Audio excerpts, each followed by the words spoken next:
What's up, and welcome to Indie Credible Podcast, Episode 1. This episode, we're going to be going through some new indie game releases that we've heard about this week, our favourite indie games of the year so far, and one or two indie games that we're looking forward to in the coming months. With me, I would say as always, but it's our first episode, is... I thought you were going to introduce it there, but I'm Dan from thedicebear.com. Dan from the Dice Bear, the best nerdverse you can get your hands on. Anywhere in the world. So, you're probably wondering what the hell we are. Hang on. I'm going to have to stop you. You haven't said who you are. I'm Lewis. I'll go with that one. I'm Lewis. You went straight to saying who I was. I did. You never said who you were. So Dan is joining me, but I'm Lewis. I'm effectively in charge. It sounds a bit big boyish, that.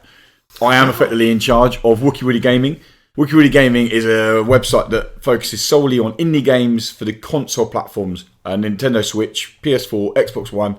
So, let's just go straight into it. And start with the fact that upcoming horror game Perception has got a release date of the 30th of May. If you don't know what Perception is, it's fucking Daredevil in a horror game. Yeah. Because that's effectively the way you're playing the game. You play as a blind woman who has gone to investigate a mysterious house. You see through the game by her using a cane that taps on the floor and it sends out like a sonar signal. And then that signal reflects back like a bat as such. Yeah, echolocation. Yeah, reflects back, and then you get this kind of...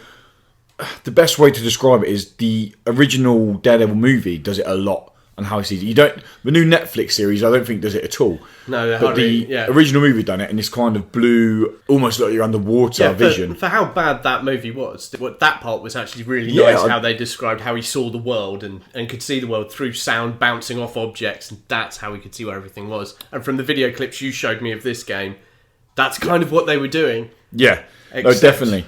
There seemed to be a limit to the range the sound would travel. So yes, so they've been quite vague on the story, but they will be. It's a horror. Yeah. My guess, it's kind of in the ballpark of most indie horror experiences. You're looking at 3 to 4 hour playthrough. I've seen massive influences from Outlast, the original Outlast in there, where they are hiding under beds and things like that. Now, the clever element that I noticed from the trailers is if someone's near you, obviously tapping your cane creates noise. Yeah. So you can't tap your cane. But then obviously someone moving, you can get a sense of them, if they're close to you, that sends a sound wave to you. So there's elements in the trailer where it's almost pitch black. And then all of a sudden, something will jump out at you because someone's standing still. You can't see anything because there's no noise. And then they step to grab you and all of a sudden, they're in your face. That's going to be a nice change. And I think that's a real clever dynamic to it. It looks like the story's in the edge into the supernatural element. I'm completely fine with that. It's going to completely change the whole jump scare aspect of horrors. Because usually in horror, if you're going towards a door or there's a corner coming up, oh, here comes a jump scare, you can pretty much tell when they're going to happen. Whereas if you're playing a game where the sound's creating the room, which is what it is by bouncing off the bits, if you're in a pitch black room and you only see them once they move... That's going to be a really nice sort of horror element to it. Yeah, well, I think the biggest... So a horror movie has so much more of an easy job over a horror game. A horror movie is... It's pacing, there's no issues. We want you to jump at this bit, we've made you jump at this bit. A horror game, you're in control of saying, do I step forward here? Do I go to this direction? Especially something like this Perception where you're in a house and you choose, do you go upstairs, do you go downstairs? How do they make those scares come about? I just recently played through Outlast 2 and that is... Not scary, but they do a job of trying to make you scared every 4 minutes, 5 minutes. There's always something and it gets to the point 2 hours into the game where you're like, well, I know something's coming now. And it does. Gets a bit predictable. This, I think, has, because apparently the movements of these people in the house, we don't know who they are or what they are, is completely random. A little bit like the alien from Alien Isolation. It's a complete random movement. They don't have set paths. So that's a real nice element where it brings in the role aspect in terms of no playthrough will be the same, if that makes sense. Yeah, okay, so I see what you mean. That loose, everything nowadays goes, we're a roguelike. This is not saying... Much that pisses me off. But what I'm saying is that element of, I don't know if you die, I don't know what happens there, but in terms of every playthrough will be, I hate the word procedure generated because it's not that, but it will be different or unique every time. I think a large part's going to depend on how well they deal with your jump scares and your attacks as well, because a lot of those, especially with Outlast 2, did a lot of jump scare, you're dead. There was nothing you could do. No. And they were out of nowhere, and it was usually really quite glitchy. It was cheap. Yeah, it was cheap. Scares. So as long as they don't end up in that way, which It all depends. But I think it looks amazing, and I love the idea behind it. It is coming to PS4 and Xbox One on the 30th of May, so not long at all to wait. End of the month. There will be a review on the site for that one, guaranteed. I'm really looking forward to playing and diving into that one, So, this year, I think it's fair to say, has been bonkers. Absolutely. A good way of describing it. Bonkers. I've never had a year in video games that I've felt so busy just playing games. I've come home and I'm like, okay, do I play Horizon? Do I play Zelda? Do I finally jump into Mass Effect? Do I go back and finish other games? Like, I went back on The Division the other day. Yeah. Because I was like, these updates. Every game I mentioned there is a AAA game. I still love playing Stardew Valley. I try to jump into that every now and then. But this year, I just feel so busy. And there's so much choice, and it's been relentless. Probably also doesn't help the fact that we've had a complete new console launch. But also the fact that the new console launch is supporting indie titles. Well, and that's what everything is doing at the moment. They're all very much supporting the indie scene. Definitely. We're going to talk more about that next episode, about how it's doing that. But the Switch has done a great job so far. New, unique experience that have come to either just that console as an exclusive or timed exclusive, or have come to other consoles. Yeah. But we're going to go through now our favourite indie games that we've played from the start of this year, January, till now. Which was a hell of a list to try and make. It was, So we come up with 5 each. Should we fly through them and then talk about them? Yeah, go on then. Yeah? Okay, so I'll fly through mine. Released April. Aero, which released also in April. What Remains of Edith Finch, released last week. Night in the Woods, that released in end of February, beginning of March. I think it was actually February time. And then Rise and Shine, that came out in January. Actually, January on the Xbox, recently released on PS4. So what was your list? So my list was, there's one that was quite a big title, and I know that, which is Ukulele. We spoke about this. It's still indie. It's still indie. It has a small team. Yeah, it's on the shelves. Yeah, it did really well. Stardew Valley's on the shelves now. Yeah. And if you haven't played that game, go get that game now. My game of the year over any AAA or indie title last year, hands down. Boom. Carry on. Stardew Valley. So Ukulele, 88 Heroes. Yep. The Sexy Brutal, or however you want to call it. One that's on PC and is coming to console very soon, but I'm going to have it because sod it. Which is the Immortal Redneck. Yep. And then the same one as you, Blackwood Crossing, which is Blackwood Crossing. It's one of those classic indie, or I say classic, it's one of those modern indie games where it's best seen as an interactive experience or a storytelling journey rather than a heavy gameplay game. Yeah, this is a story game. Yeah, 2.5 hour story follows siblings or orphaned siblings, Finn and Scarlett. You awake on a train and it's all very surreal and bizarre. You don't really know what's going on. You play as Scarlett and you're following your young brother Finn through this world, and you soon realise this world is kind of, he's making up almost as he goes along, and you're dipping in and out of reality and imagination, and it follows this heart-wrenching tale of these two kids on a journey of discovery, I suppose is the best way to word it. I think the idea is that she's growing up. Yeah. He's still a child and she's growing up, but she's still trying to keep some of that childish nature to be with him, which is why when you slip into the slightly more fairy tale's the wrong word for it, but still that childlike world, and then you're splitting up to her becoming a teenager really, and having the mobile phones and really getting into that side of it, and it's a story of growing up and growing apart. That's it. So the only the real gameplay mechanics that come from it are these like almost mini puzzle sections where you're piecing together broken conversation and you hear the next almost narrative part of the story, and then it pushes you into another section. You do the same again, along with discovering a new area. There's lots of visual cues to what's going on. Yeah. And in those scenes, you kind of get the gist that Scarlett is a boy involved somewhere, and that's that whole kind of her growing up, becoming a more mature child, whereas Finn is still... Yeah, Finn is still a child. I've got to say, one thing I love about the game, I don't know if you noticed this, but as you're going playing through the train, every time we're going back on the train, there's these movie posters. and they are of Finn, but they are mocked up movie posters. So it's like Alone Now, and it's Home Alone, and it's a Home Alone cover with Finn's face on it, and there's loads of them like that. It's that kind of small attention to detail, really compelling storytelling, and just the emotional impact that the story just punches at you. A really quite climatic finish. Put it on this list for me.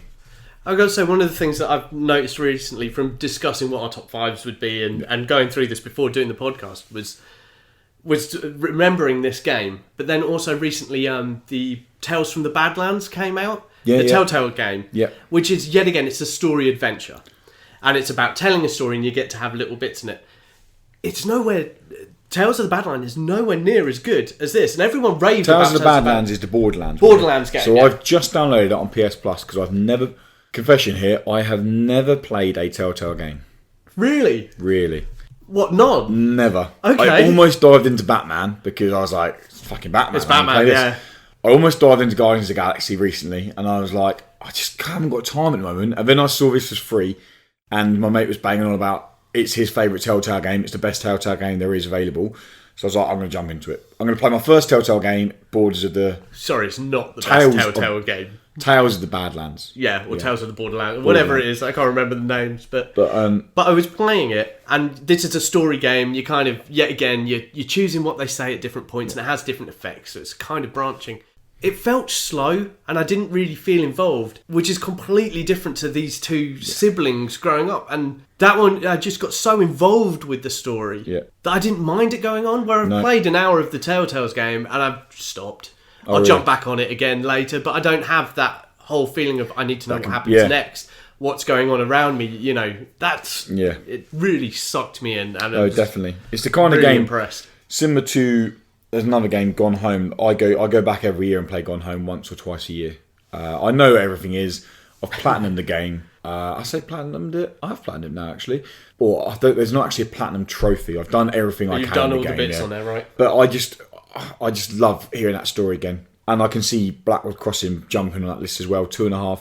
Well, now I know it. I've played it through twice already. I could probably get through it in an hour and 40 minutes. Just sit down on a Saturday morning, fly through that, feel the impact of the story again. It's like going back and watching your favourite film. It's that length, and it's that interactive story that, for me and for you, it was brilliant and compelling. And definitely deserves its place on the top 5 indie games so far this year.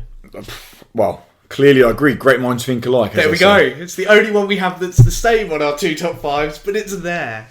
I'm going to take us into Aero next. Yes. Aero released early April. It's a rail-based rhythm game with combat elements. You control this pretty funky-looking ship. You follow what they call a ribbon in the game, and you use the left analog stick as a kind of 360 motion to follow a circle. The line you're following fluctuates depending on whether it's a bass line, a melody, or a vocal line. Vocal lines are clearly the hardest. The pitch is going up and down all over the place. So your high score racks up by following the rail, and you get combos. But then you also get high combo by destroying enemies, by locking onto them and all that. The thing that really stood out for Aero to me is how well it integrated your gameplay with the soundtrack that you're playing to. I'm not a massive... I'm going to feel old saying this. There's dubstep in the game. There's acid house. I've been told that's what it's called. Did the kids tell you? Yeah. There's a acid house. That's like early 90s, isn't it? There's a big broad genre, but it all... I say broad genre. There's a broad range of music, but it all falls under that kind of dancey, trancey, modern genre. Yeah. But every track feels different, and every track feels unique. And when you're not on that ribbon, you really do not get the full emphasis of that track. So if you're following a bass line, that track sounds just really flat. It gives you a real sense of achievement. In the review I've done for it, I even said that when you nail a track, you feel like a euphoria that you're a headlining DJ somewhere and you've worked hard. And it's hard. Your fingers cramp up so much in this game because you're throwing your stick here, and you're kind of combating. It's got 3 worlds, and the game is seriously fucking hard. Yeah. Seriously hard. I played through the first world. It took me 6 hours, and that was a lot of replayability, and I'm only about 3 stages into the second world. That's all I could do for the review, because I cannot get further. I still go back and play it at times, but I physically can't get further. It is a really, really tough game, but not tough on a cheap aspect, tough in a genuinely. If you want to get better at this game, you just play it. And you Simple will, as that. yeah. Exactly. It's not making you lose because No, it's doing crappy very things similar in the to game. Thumper last year. Last year, which was another like outstanding indie game for me. It's as enjoyable to play as that, and Thumper sucked me in for a little while, but Thumper got seriously tough mid to late game, really hard. And again, I didn't finish that game. And it's not that I'm giving up. I hate the idea of giving up, but it's the perfect game that. Oh, cool, I've got 20 minutes. I'm going to jump back on and play this for 20 minutes. I'd love it to come to the Switch because it's just such a great portable game. Like, the unbelievably good portable game. The only issue with it is the Switch's dual sticks are really, really quite small. And that's my only concern with this game. It's a lot of dual stick. Would that be better with the Pro Controller, though? Oh, definitely, yeah. But on the go, I'd be scared I'd snap the dual stick because you're like throwing it all over the place. But yeah, Aero Madfellow Games. It's available on Xbox and PS4 at the moment. That hits my top 5. I only had one problem with that game, and I watched a trial. I haven't actually played it. Okay. But there's one thing that just puts me off it completely, and that's the music. Me personally, if you like that type of music, you'll love the game. Yeah. I cannot stand that type of music. I'm not a massive fan of that music, but I had an appreciation for it in that game. I would never listen to it on night out. I'd never listen to it at home. But in that game, I had an appreciation. Maybe it's because I'm following a little ship along and shooting up giant robotic spiders. But yeah, no, I think it was. There was another game that was, I remember, it was EGX last year, which was another rhythm fighting game. And I can't remember the name of it for the life of me at the moment, which is really awful. But yet again, it was a lovely idea for a game, but it's the music. And if I've got to sit there and play it, that type of music... Of course, you're playing a rhythm game. You want to enjoy the music. Yeah, exactly. Yeah. Which is a real shame. Because I love rhythm games, coming from the world of like Guitar Hero and Rocksmith and all of that lot, and I love those games, but it's got to be the right music. For you, for me personally, yeah. As a subjective opinion, it's got to tick your boxes, as subjective. No, people who like that type of music, I can fully see, loving it. Definitely. Do you want to take us on one on your list? Let's talk about the Sexy Brutale, which is the one that I've been saying that you banging on to me. Love. I know. Love this game. I know, and I'm shocked you haven't even got it, or you haven't, It's there. I keep seeing it on the store, and I'm like, you should get it. I could just get this game out, and I will play through it. And I know it's a 4-5-ish hour playthrough, but I just haven't got time at the moment. You should make time. This is a game you should make time for. So what is the Sexy Brutale? The Sexy Brutale or Brutale. It's really when I have problems saying it because you can call it brutal because of the things that are going on, but it's a tale, it's a story. It's the story of a house of where I don't want to say too much about the story actually because it will ruin it. But inside you've got a whole load of guests basically in a hotel, and you've got to save them from being killed. But it's all done in real time. Not exactly, it's sped up slightly. Okay. But you've basically got 12 hours to save everyone in the house. Now if you don't manage it, it's just like Groundhog Day. You start the day again. And you've got to figure out absolutely everything you did. So little bits you've moved here, things you've taken out, things you've replaced to stop certain deaths. Okay. Now, everything that goes on in the house happens in real time. So if a guy's walking past a doorway at 1:30, he's always walking past that doorway at 1:30. So you've got to slowly learn where everyone's moving around this house and how to save them. So how do you restart the day? So someone dies. Okay, and it restarts. Or your time runs out. Okay. Or, you don't... There's many different ways. So it's very much like Groundhog Day. Well, as I said to you before, the best way that I have of describing this is it's Groundhog Day meets House on Haunted Hill meets Cluedo. So the Cluedo aspect is... You've got to figure out how people were killed in this mental house. And you repeat the day again and again and again. The story is wonderful, but I can't tell you the story because it would ruin anything to do with the game. And you've just got to buy it. I loved it. Okay. I really wasn't. It's an isometric game. It's not even that expensive. It's £12-13, I think, and it's not expensive. Is it Xbox as well? I know it's PS4. I don't know. I didn't check on that. I got it on PS4. I know it's definitely on PS4. I'm not too sure if it's on Xbox as well. But I haven't seen it on Xbox. But just look it up. Look it up. If it's not on Xbox and all you've got is an Xbox, well, swap it over for a PS4 because it is well worth it. Loved it. It's still one I'm definitely going to check out, and it probably would be on my list if I'd played it. Yeah, and that's I honestly think if you played it, it'll end up on your list for the entire year. I'm not saying it'll take the number one spot. That is going to be our podcast at the end of the year. At the end of the year will be. We're going to do our Game of the Year discussion on podcast. I'm going to quickly fly through two more because there's one I want to speak about in a bit more depth at the end. So, two others you heard earlier on my list, Night in the Woods and Rise and Shine.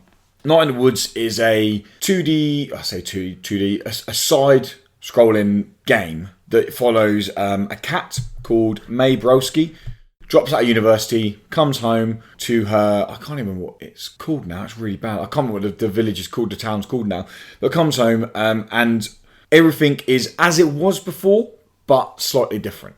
So everything, all her friends are still there, but they've either got boyfriends, girlfriends, running a business now. It's all a bit weird. She's kind of in this limbo of, like, what do I want to do? Parents are pressurising, classically going, look, you dropped out of university, why? And she only really let us on at the end why she dropped out. That's the kind of, the secret they keep kind of teasing. People going, what happened to university? I'm going to make an excuse and leave this and go on. It's got these really cool, quirky little mini games where you shoot water out of a fountain on random unsuspecting passerbyers, and this is really bizarre, childish games. It's just a very nice story. It looks stunning. If its only drawback, and it's got not got a lot of drawbacks because it's on my list of top 5 games for the year. So far, yeah. But its only drawback is it's slightly too long. It's about 2 hours too long. I think at 12 hours it took me to finish. 9 to 10 hours have been perfect for that game, and I'm only being critical and harsh of it because I was like so stoked and so looking forward to this game on the way up to it releasing. And it released, and I did love it. I really loved it, but I put it down. I've not played it again. And normally I'm a sucker. If I like a game that's up to 10, 12 hours long, I will play for it again quite quickly. And I've not gone back to that one, and I probably never will. So what is it that's not taking you back to it? Just that last, I don't want to play for the last 2 hours again, because it just felt like it's not the last 2 hours. The last 2 hours are fun. It's like about 2 hours before that gets going. It just feels a bit of a slog. Clue by the title, there's a mystery kind of happening in the woods next to the village, and you don't really find out about that mystery until 5 or 6 hours into the game. Yeah. And like between 3 to 5 hours, almost nothing happens. So once you find out about this mystery and you start chasing this mystery, it's fun, and there's all this kind of continuous narrative coming and coming and coming and coming and coming. But after you get used to the game, you've then got this 2 hours of limbo where nothing's happening, and then you almost, when you're like, this is getting boring now, then the mystery comes, and that's my only drawback on it. I've not gone back to it because I feel like it's a bit of a slog. I may go back to it one day and be like, I was being a little bit harsh on this first time. I mean, I still gave it an 8 out of 10 for my review. I still really enjoyed it. It still made my top 5 games of the year so far. It very unlikely it will make my fight for indie game of the year at the end of the year, but it's still on this list. And quickly next through up is Rise and Shine. That's, again, 2D side-scrolling platformer, or 2.5D I think they call them. Side-scrolling platformer that combines shooting mechanics with puzzle mechanics, and that was effectively what got me on the game. Like, it's seriously fucking hard on consoles. It's a lot easier on PC because of the mouse and the responsiveness of the aiming. Really hard on console. And to make it harder, you get an absolute barrage of enemies at you, and all of a sudden the game goes, if you want to get past this stage, you've got to survive this onslaught and then fire a little missile that takes you 10 seconds to guide all the way around these little aerials and then shoot this enemy. And if you miss, you're dead. I know your thoughts on this game. I didn't like this one. Only on the console. Yes. On PC, I liked it. Yeah. But on the console, I thought the controls were so slow.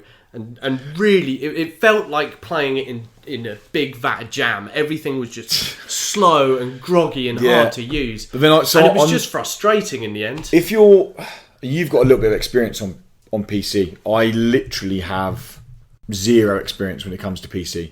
So I've got nothing to compare it to. So if like me, you've never played PC and you've never really watched much PC gaming, you won't notice that, I don't think, at all. I didn't notice it. It was only after speaking to you, I was like, oh, really? One thing I will say about the game as well, it's set in this fucking awesome fantasy game land called Game Earth, where there's like cameos of, like, Mario pops up, the fucking dog from Duck Hunt pops up, Flappy Bird flies across screen. There is literally Easter egg after Easter egg after Easter egg after Easter egg. It's another great Adult Swim game. They're really good at making these humorous worlds, which looks at with this one was gaming culture and the history of gaming, and Adult Swim do that perfectly. I mean, everything you know about Adult Swim is them taking the mick out of franchise, DC, Marvel, Star Wars, everything. And this was them moving into the world of computer games, and they did it. I think this was their first published game. I think. Is it their first published no, it's not their first published game. I think it's their second or third. Pretty sure they've done others. Don't quote me on that. Yeah. But I know they're still relatively new to the gaming scene. Adult Swim games.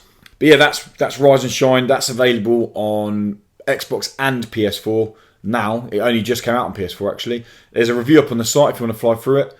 I can't remember now. I think I gave that an 8.2. I could have sworn I've had that on PlayStation for ages. No, it released on PlayStation about 2 or 3 weeks ago. Was that just a review code I had then?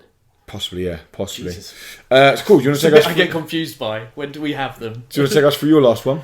Well, okay, I got 2, and one of them I'll skip over really quickly, which is ukulele. Yeah. And that's mainly because everyone knows ukulele. There's no way you can't know it. Banjo-Kazooie free. This is Banjo-Kazooie. Well, yeah. If we could ignore nuts and bolts, and we all wish we could, this would be the Banjo-Kazooie we all wanted. And I really liked it. I thought it was great. What they managed to do with Unity was superb. And now they've got money, they might get a real engine and be able to push out their own engine. If they can make their own engine, that'd be superb. But even if they just use the next one up, because they've definitely made money from this, and that would You'd think so. Oh, well, they have. I remember it was really successfully crowdfunded on Kickstarter. Yeah, hugely successfully crowdfunded. And they must have made a fair whack of money on retail. I'm still surprised it's still going. I was surprised to see it's 40 quid. Basically, Where was it 40 quid? In game. Okay, don't buy it in game because you can barely buy it anywhere else for 22. So as soon as a game gets, its retail release price is $39.99. That's what's the recommended retail release price by Playtonic. Anytime a game gets put between 40 and 60 quid, you're jumping into AAA market. That's where you're going, isn't it? Yeah. You're up against, okay, do I buy Horizon Zero Dawn or do I buy ukulele? Do I buy Ratchet and Clank or do I buy ukulele? Ukulele. That's where you're. That last one was easy. But that's what you're competing with, isn't it? You're competing with this. Yeah. You're competing with the. So ukulele may be better. So people now. So we're looking at kids nowadays who arguably are going to be who that game's for. Okay, so you're going to have people like you. This is going to be the beautiful bit about ukulele is the fact that it is Banjo and Kazooie for kids nowadays. Yes, but my argument on that is. So you're fine with that because you're fully clued up and loving the 64-bit era of platforming, the golden era of platforming. Yeah. Now, kids nowadays haven't got a fucking clue what that stuff is. But that's going to be the beautiful bit. They have probably heard of... We'll get a separation between the kids who are going to go for it and the kids who are just going to quit. So you get the kids who quit, that's your Ratchet and Clank crowd. They're the ones who just want something nice and easy. You can collect all your... I mean, I platinumed Ratchet and Clank in 3 hours.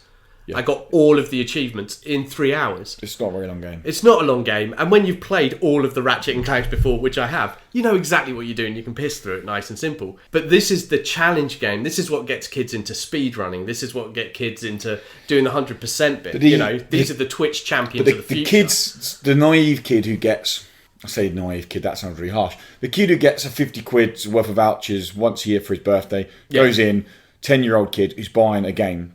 They've heard of Ratchet and Clank because Ratchet and Clank has been released from 2000 onwards and they've probably heard it as a kid or they know of that brand. It's a proven brand to them. It's got a track record. They may have because I understand why they haven't marketed it anything to do with Banjo-Kazooie. I get that because they want it to be potentially their own standalone franchise. It's a ukulele 1, ukulele 2, wherever it wants to go, they want to build this franchise. I think if a 10-year-old kid's standing in that shop now and there's a game for 40 quid, both games 40 quid, they're going to go Ratchet and Clank 9 times out of 10. Oh, yeah, of course. That's my only issue with that pricing model of going straight in at 40. And I know you said you can get 20 quid. Personally, I haven't seen it. I haven't seen it anywhere for 40 quid. I've seen it around the 24, 25 quid mark. Well, there you go. which is I did see it on Amazon. I saw it on Amazon for $27.99. Yeah. I'll be honest. Well, you know my fault. I'm not a massive platforming fan, but depending when it comes out on the Switch and the pricing it releases out on the Switch, I may grab it on the Switch. It's the kind of game that if I'm on a flight, if I'm in a journey, if I'm on a train, I can just pick up and go, I'm going to play a bit of this now. Yeah. And I do so much gaming on my Switch when my wife's watching TV. And then when she goes to bed, you literally slot in the dock and boom, off you go. Up you go with it. Yes, that's ukulele. Have you got another one you said? Yeah, the other one is the one I really wanted to say about, which is 88 Heroes. Yeah. Which was the game that I honestly thought when I first heard about this. So we've done a complete 180 on this. Yeah, I was like, oh my god, I'm really not interested in 88 Heroes. And I was, it's another dull, boring platformer. I'm not yawn, whatever, move on. I mean, we were at EGX and you were saying I was going, gotta play this game, you gotta play this game, you gotta play this game, Dan, it's amazing. Like, you'll love it, it's this retro-inspired platformer. You love retro gaming, you love platformers, you love pixel art, play it. And I stood at the back. I didn't even go near the bit, and I was like, "No, sod it. I'm gonna." There's so much other stuff here. I don't want to waste my time on this. And one of the guys working at the stands came over to me and went, "Come on, you've got to have a go. Come and have a go. Come." And he sat me down, and I played it, and I was like, "Oh my god, this is actually really good." I walked away from it going, "It was good. It was good." Like, and I enjoyed it, but that was it. Really, I enjoyed it. Not enough for me to then go like, "Oh, I've not played it full release." No. That's probably another reason why. If it would feature on this list, I'm not sure, but I can't put it on this list. I've not played it. See, I don't think it would feature on your list. Probably not. This is hardcore platforming, and that's what I didn't realise it was. I thought it was a gimmick platform. I think this was them, another company doing another one of these. Oh look, it's a hard platformer. Aren't we clever for making a game that's ludicrously difficult? And that's not what they did. It's got a really clever emphasis around the numbers 88, hasn't it? Yes, yeah. You've got 88 heroes to get through 88 levels in 88 minutes, and that's a nice aspect of it. But all the heroes are different, and you've got to learn how each one works and what their skills are. And they don't tell you what their skills are. They don't tell you everything a character can do. And they are drastically different, if I remember. Completely. I think the demo I played through, they only had 15 playable, and it was a random 15, but you played through 15 when you'd used up your effectively 15 lives. Yeah. You every hero equating to one life. Yeah. That was it, game over. And I remember I played through the demo 3 times. Each playthrough only really lasted me about 5 minutes because I kept dying. It was seriously hard. Super quick and really hard. But every time I'd get them, I was button bashing to find out what their skills were. And sometimes you told me the other day, so I thought a person could just jump, but it turns out it looks like they had some hidden abilities that they just didn't bother telling me. Yeah, there's one character who's like a starfish trapped in a ball. And for ages, he can jump, that's it. That's all the buttons tell you can do. And you're like, this character is shit. I was livid every time I got him because I'd be coming up near the end of a level. It'd taken me ages to get that point. And then I found out, well, actually, if you roll over the enemies from behind, they stick to him like a Katamari ball. And he gets bigger, and you're just like, oh my god, why don't they tell you this stuff? And they don't tell you because it's you exploring. Yeah. And they're like, you've got to learn. You've got to remember that's how games used to be. Exactly. And we always forget that, I think, nowadays. That games used to be a case of just play. Yeah, modern gaming is so much about holding people's hands and doing everything for them. You were talking about this with the Legend of Zelda, the new Breath Legend of the Wild. Breath of the Wild, yeah. So at first, I couldn't get everyone's hype. And I felt like I was a douche. Because everyone was going game of the year, game of the year, game of the year, game of the year. And I did not enjoy... So the Great Plateau is effectively your tutorial.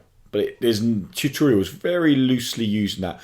And I kept dying going into this really cold section. And I was like, why the fuck am I dying? I was getting really frustrated with it. And I was just like, this game's shit. I think I was just playing. I was really busy. I was tired at the time. I picked up the Switch. I was like, Zelda. And then I just wanted for the first 4 hours to be shown something. Yeah. And you were literally shown nothing. And then I realised I'm going cold because I'm not warm enough. What do I need? I need to take some heat resistant stuff. There we go, cool. And then about 4 or 5 hours into the game, I was like, this game's fucking incredible. And now I appreciate how it... Like, you literally land... So where you land after come off the Great Plateau, which is this beginning area, you land in the end at the final area. There's just one big open one. There's no doors, nothing stopping you. Yeah. A speedrunner has... So the game has been finished, if I'm correct, in under 2.5 hours. Because someone's just known the perfect location to go get this weapon, go get this armor, go back and defeat Ganon. I think 100% speedrunning record's 50 hours, which is not bad considering last time I checked, and it's really hard to check on the Switch because you have to go back for your play activity in the settings, not in the game. Through that awful menu system. Yeah. Last time I checked, it looks like I'm around about between 70 and 80 hours into the game, and I've only done half of it. Because it doesn't tell you. Oh, there's a sparkly thing on a hill over there. I'm going to go over here. And you've got to explore and learn for yourself. And it's one of the beautiful things. That's one of the reasons I love retro gaming. And I love going back to old school games. And why I like indie games as well. Because it's very much, you've got to learn. Sorry, we're not here to hold your hands. Yeah. We believe that you guys are smart enough to do it yourself. And that's kind of what I liked about ukulele as well. it was very much a case of we've made a platformer, but we're not going to tell you what to do. Yeah. You've got to learn. Stop expecting everything to be given to you. I suppose on a political note, considering we've just been voting in that lot, that's how I feel about society now. We've spent so long having people spoon feed us shit that we've got how to do things ourselves. I think it's about time we, as a country, as people, as gamers, stopped expecting us to can have it handheld. It's part of the reason why Call of Duty started to bore me. The new one does it good. The new one does it good. World War II. I Boots on the ground action play and visceral effect. That's all I fucking heard in that last one. Okay, we are slightly running on this feature. That's cool. Have you got another one to add? Or? No, that's me as far as I know. I said Immortal Redneck, but okay, we can move on. We can't. Yeah, that game's only just freshly in the wild, isn't it? It's that's a PC one. It's not console. But I'm pretty sure you're going to mention another game later. Okay, I'm going to quickly throw one out there because I have to talk about this game. I finished it last week and was blown away by it. What Remains of Edith Finch by Giant Sparrow. Giant Sparrow are the development team that brought us Unfinished Swan, PS3 game, which was really bloody good. What Remains of Edith Finch, again, elevator pitch. You're playing as Edith Finch. You follow the multi-generational family of the Finch family. They are a family that came over from Europe, I think, to the States. I think it's Europe. And on the way over, their house sinks in a lake. So they build a new house. As a new person to their family is born into the family or comes into the family, they just build onto the house. So this house is like a labyrinth of rooms. The family is extremely creative. They're all very unique. Now, the amazing thing about Edith Finch is you don't see another single character in the game. But what you do is all about finding a way into a family member's room, and that room acts as that character. And that's so well designed that as soon as you go into a room, you feel like you're meeting that character. And then by doing different little puzzle elements in the room and unlocking different keys, you get to relive the last couple of minutes or so of that person's life. And it's just done in such not copying Call of Duty now, but it's done in such a visceral effect. It really is like a bang. One example I'll give, because this has been shown on the trailers, so it's not going to go into spoilers. There's a young girl's room you go into, and she was eating some berries, just general berries. Turns out these berries weren't poisonous, they were hallucinogenic. And they end up making her think she's a bird, and then so she just opens her windows and thinks that she can fly. And it's that kind of thing that just makes you go fucking hell. They did not hold back on that. You control, when I say to meet other characters, there's one part you control some underwater creatures, and that's all to do with this emotion that this person's going through. It's just a very, very well done game. I think my first playthrough was about 2.5 hours. I literally went through it straight away again. Second time I went through was about an hour and 20 minutes. Purely because the main gameplay puzzle element of the game is you're trying to find a way into people's rooms. And because it's like a labyrinth thing, they're kind of hidden doors here. There's you have to go around the side. Most of the doors are locked. There's one door actually you get to, it's not locked, and you're like, oh. I wonder how many people just walk past that expecting it to be locked. Yeah. But yeah, it does this really good thing of building upon it and building upon it and building upon it. It's not as hard hitting emotionally as, say, Blackwood Crossing, but whereas Blackwood Crossing built up to this real emotional sucker punch at the final stages of the game. Yeah. This has got that kind of underlying emotional hum the whole way through, and it's just a really nice, very good-looking game with great game design. I've got to say, I haven't played it, but from what you've told me about it, it sounds... It's just the idea of each time you're going into a room, you're finding out how someone died. I mean, it's just that's a mindfuck. It's another brilliant game and storytelling. Now, I think it's 15 quid at the moment on PlayStation. If you're one of these people who go, 15 quid for an hour and a half, 2 hour game, that's fair enough. That's your prerogative. What I will say is keep an eye out for this, because I'd be amazed if in the next couple of weeks, month or so, it's not in one of these digital only, because it is a digital only game, and they always have price drops. Yeah. And if it drops down to 10, 8, 9, 7 quid, just grab that game. You can spend a lot worse money on that 2 hour experience. For me, that is at the moment my indie game of the year, and it's going to take a bit of beating. Potentially a game I'm going to mention in a minute, but that is my indie game of the year at the moment. So that's what we're looking. That's what we've loved. What we're playing so far. Dan, what are you looking forward to? There is one game. This coming up fucking soon as well. It's next week. Next week, 9th of May. That's you gone. Is Dan coming out to play it? No. Oh, he can't. Sorry, he's playing Strafe, and that Strafe. is all he will be playing. I'm saying this, though I haven't played it yet. If this turns out to be shit... I watched a 10-minute preview video of it the other day because you were banging on about it. So I was like, I'm going to watch the 10-minute preview. I'm going to keep banging on about this game. I'm still not excited. How are you not excited? Did you not play Quake? I like Doom, I didn't like Quake. What the fuck is wrong with you? I know. When I was 16, I can tell you a story about my childhood. Here we go. When I was 16, my dad ran the computing department at the college I went to. And in the afternoons, he would network the machines together, and all the computing students would get together, and we would play Quake. And we'd be, my dad absolutely... No, that was a bit later. Oh, was it? Yeah. It was Quake before that. Quake's before that, yeah. So we'd be swearing at each other, talking shit about each other as we're playing. It was brilliant. It's always great having your dad there and blowing the shit out of him. Nothing's more fun than that.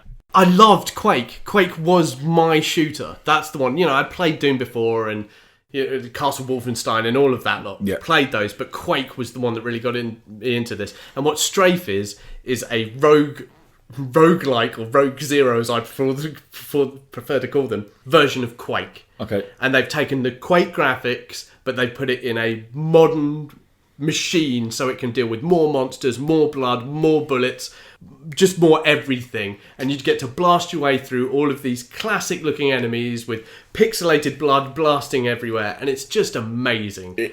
So my first, as soon as I watched it, I was like, flipping hell, this looks slick.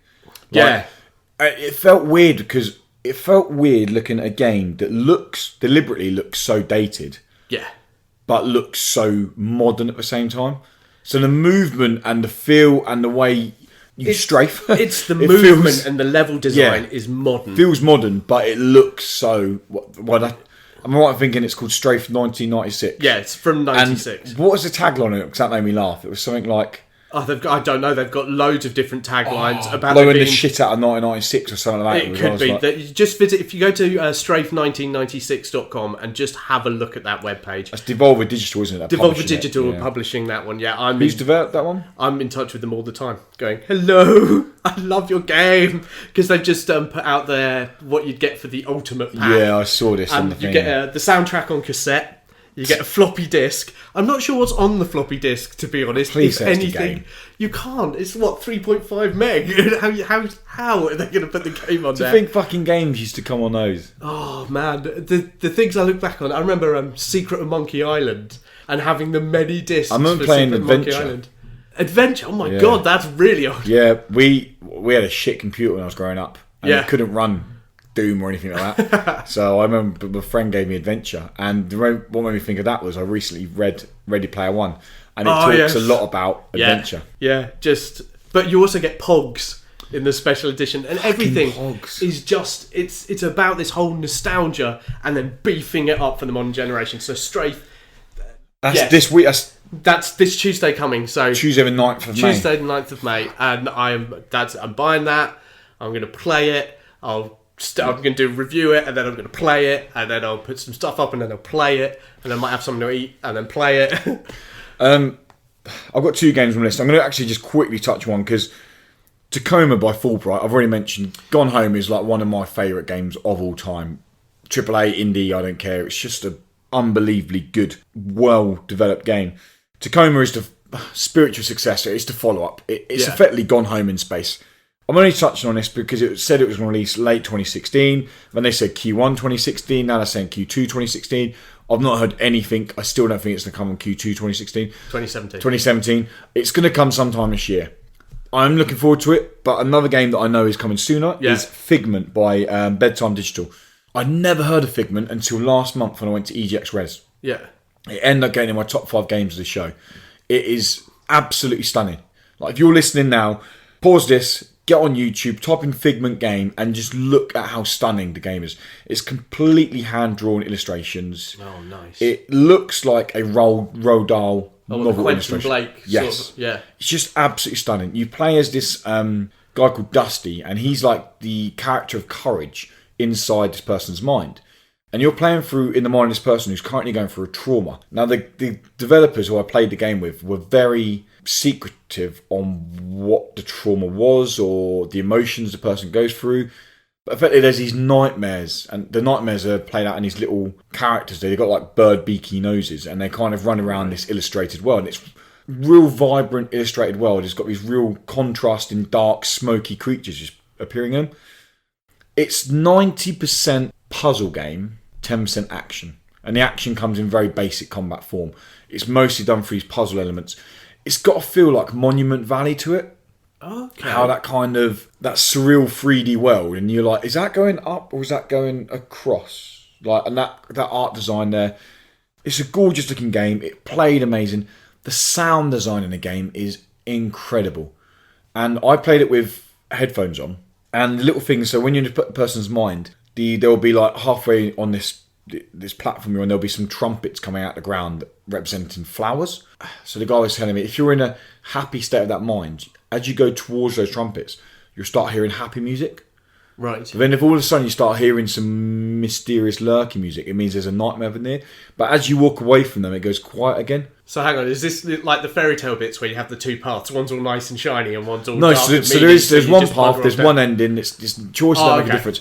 But there are these collectibles along the way. So, or Bedtime Digital, they wanted to make the game that anyone could play through the story, A to B. And if the puzzles that you'll come across on the main quest as such, on the main journey, are very simple, like really fucking easy. Yeah. And then you have these side puzzles that if you want to do these, you can do, and you get a little bit more understanding of the narrative. Now, there are these last tier puzzles, which he said, like, and I tried one of them for 20 minutes and I couldn't work it out. These are really hard puzzles. But these are where you'll get that real clear understanding of exactly what is going on. And now he did say you won't feel left out if you don't do them, but by doing them, you'll just have a bit more of a, that makes more sense now. So there's that kind of 3-tier, multi-layered puzzles that add to it. It just feels really well developed. It's currently available for pre-order. It's releasing on Steam before console. It's coming on Steam in the next 3 weeks. And it's definitely coming to PS4 and Xbox One in the summer. That's all we know. Okay. And yeah, that's Figment by Bedtime Digital. Like, just check it out. Just look at it. It's absolutely gorgeous. Nice. With a new month being May, we get new free indie games. Well, I say free. If you pay into a subscription fee or PlayStation Plus or Games of Gold, then you get a free indie games. We've got Gina Sisters Twisted Dreams on Xbox. Have you played that?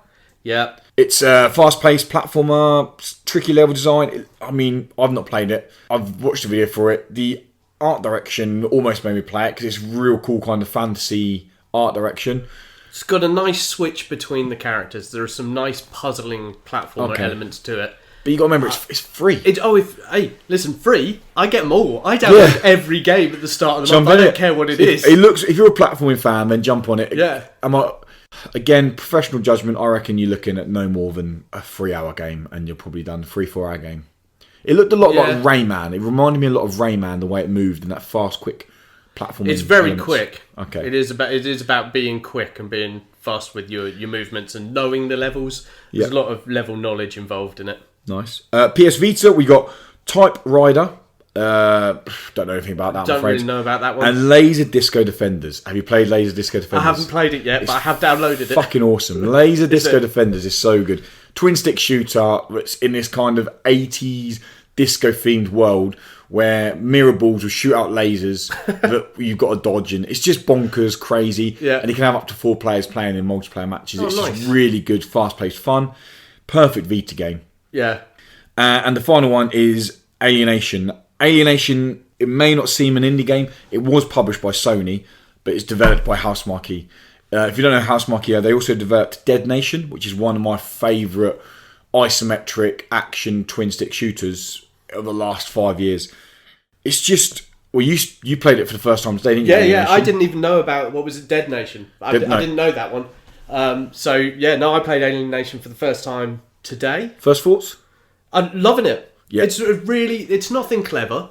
It's a twin stick shooter. It's that isometric view from the side. But it's really good fun. And you're just blowing up aliens and you're slowly collecting bits. One thing I will say about, and it's so important for that kind of games, the frame rating on that is perfect.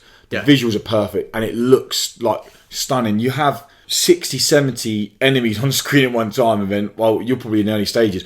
Latter stages, you get some rounds where you've got these weapons that just clear the screen and there is not a single frame issue. I'm looking forward to jumping back in actually now you're playing it. I will say the only problem I found with it and it's not really a problem with the game, it's the problem with the people playing at the moment. Okay. Is that if you're joining someone else's game to go in, a lot of times I'm finding a lot of people just quitting. That will go. At the moment, and that's quite you got to remember the first week people are going to be buying that, downloading that for free, playing it and going, this isn't for me, I'm off. Whereas in 2 weeks' time, you're probably going to have people who are staying there, brought into that game. I have had some good games when I've managed to get on with a group of, I think they were Russian, a group of Russians, and we ploughed through like 3 or 4 levels, and nice. it was just mental. It is, when you get it right. I played it mostly solo, because when I brought it, none of my friends were playing the game, so I just beasted through it solo mostly. And it's fucking hard in solo. Yeah, I can imagine that. I was glad I had a group of 3 other people with me, because at least they could keep picking up my dead body. But it's good fun. So, other than Alienation, what are you playing at the moment? At the moment, I've just finished playing Valhalla Hills. The Xbox One game. That's the Xbox One. No, that's the best way. That's best review I've heard. Best review of Valhalla Hills would be. And there's going to be a review up on Dice Bear. No, there is not. There's not going to be a review. No, on Dice Bear, because I've recently started making a change to the Dice Bear, and I've decided there's enough places to go online to get negative crap about it, especially about Valhalla Hills. You'll find lots of places giving it grief, and I think, you know what, I want there to be a place you can go to where you'll find happy music. Just happy music. There's too much darkness there. I'm going to have a happy little idyll on the internet, which will be the dicebear.com. So no, I've decided not to review that one. I have been in touch and said, look, but no, that's a game I would miss. But and it's so disappointing. £30 as well. £32.99 or something like that, which is just blows my mind. Especially when Little Nightmares is there for what, 14, 15 quid? $15.99. But that's a different story. What are you playing at the moment? I'm playing through Tumbleseed. Yes. On the Nintendo Switch. I'm currently reviewing it. I didn't get a review copy until... I didn't think I was going to get a review copy because it's really hard to get Switch review copies at the moment. And then I got one literally on the day of launch. And I'm playing through that. And it sums up with their tagline of saying it's a roly-poly roguelike.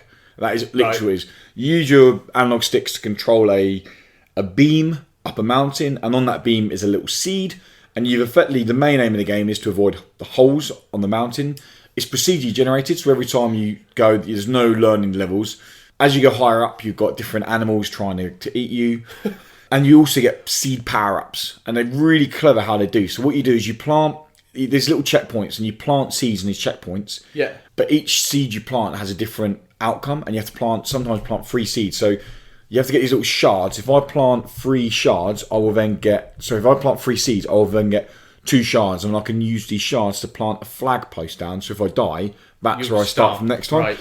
And it's a real decision-making process to it, going like, okay, do I spend my shards on getting some weapons? Because up ahead it looks like there's a few creatures that I can get past. With weapons. So when I say with weapons, you have like these spinning shards around you. So when animal comes in within proximity, they die.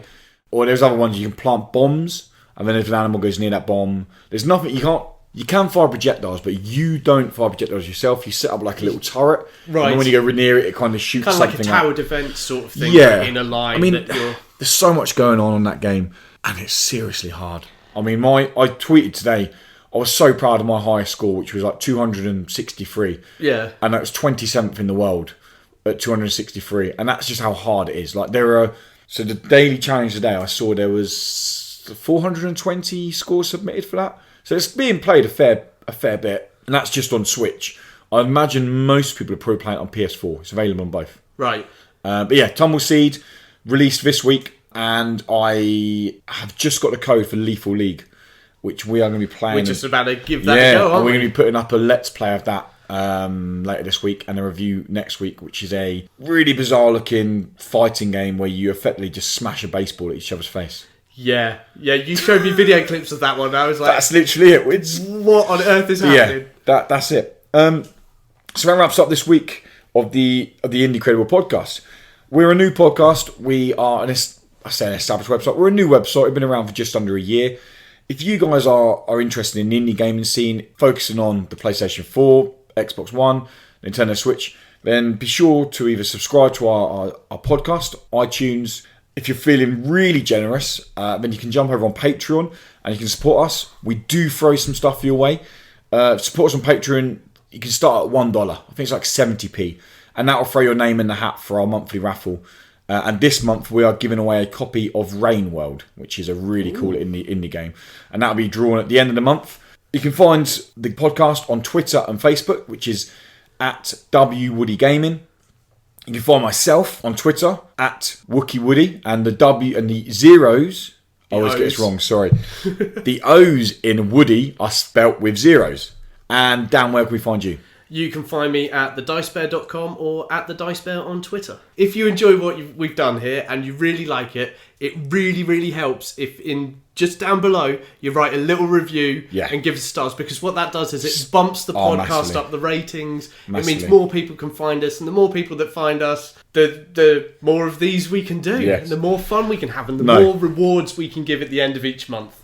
No, definitely. Well said. Thank you. Well said.